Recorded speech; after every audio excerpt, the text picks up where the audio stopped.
रोशी एक चलबली और नडर लड़की थी जो अपनी दुनिया में मगन रहती थी। उसे अपनी जिंदगी को अपनी शराइत पर जीने का शौक था, लेकिन उसके वालिदीन चाहते थे कि वो इंजीनियरिंग करे।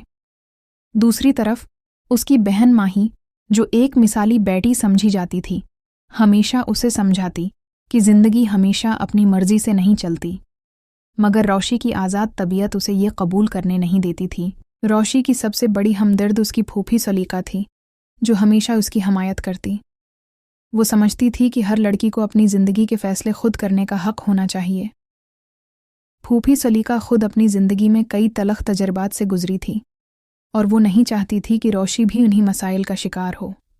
वो हमेशा उसे हौसला देती कि वो अपने ख्वाबों की कुर्बानी न दे। रोशी की ज़िंदगी में एक नया मोड़ इस वक्त आया जब उसकी मुलाकात तलहा से हुई। तलहा एक संजीदा और ज़िम्मेदार इंसान था जो एक छोटे बच्चे की परवरिश कर रहा था। उनकी मुलाकात एक तकरीब में हुई जहां रोशी की शरारती तबीयत और तलहा की संजीदगी एक दूसरे से टकरा रही थी। रोशी को तलहा एक रवायती और सख्तगीर शख्स लगा, जबकि तलहा को रोशी एक गैर संजीदा लड़की महसूस हुई। वक्त के साथ साथ इन दोनों के दरमियान एक अनोखा रिश्ता बनने लगा। रोशी को अंदाज़ा हुआ कि तलहा की संजीदगी के पीछे एक दर्द भरी कहानी है। एक दिन तलहा ने अपनी ज़िंदगी की हकीकत रोशी के सामने रख दी। इसकी बीवी एक हादसे में चल बसी थी और वो अपने बेटे के साथ एक तन्हा ज़िंदगी गुजार रहा था। वो नहीं चाहता था कि कोई उसकी ज़िंदगी में आए, क्योंकि वो दोबारा मोहब्बत के जज्बात में नहीं पड़ना चाहता था। रोशी, जो हमेशा अपनी खुशियों को तरजीह देती थी, पहली बार किसी और के दुख को महसूस कर रही थी। उसे एहसास हुआ कि ज़िंदगी सिर्फ आज़ादी और मज़े का नाम नहीं, बल्कि जिम्मेदारियों का भी है। माही और फूफी सलीका ने उसे समझाया कि कभी कभी हमें अपनी ज़द को छोड़कर दूसरों की खुशियों के बारे में भी सोचना चाहिए। रोशी कई दिनों तक सोचती रही कि उसे क्या करना चाहिए।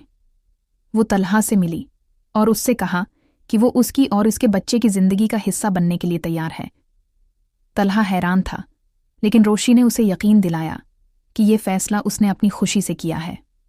यूं दोनों ने एक नए सफ़र का आगाज़ किया, जहां मोहब्बत, एहसास और ज़िम्मेदारी ने एक नई कहानी लिखी। ये कहानी हमें ये सिखाती है कि ज़िंदगी सिर्फ अपनी मर्ज़ी के मुताबिक चलाने का नाम नहीं, बल्कि दूसरों के जज्बात को समझना और उनके साथ अपनी खुशियाँ बांटना भी ज़रूरी होता है। अगर आपको हमारा काम पसंद आया हो तो हमारे चैनल को सब्सक्राइब करें और सपोर्ट करें। आपकी मोहब्बत और हौसला अफजाई हमें मज़ीद बेहतरीन मवाद बनाने का जोश देती है। आपके साथ का हर लम्हा हमारे लिए कीमती है।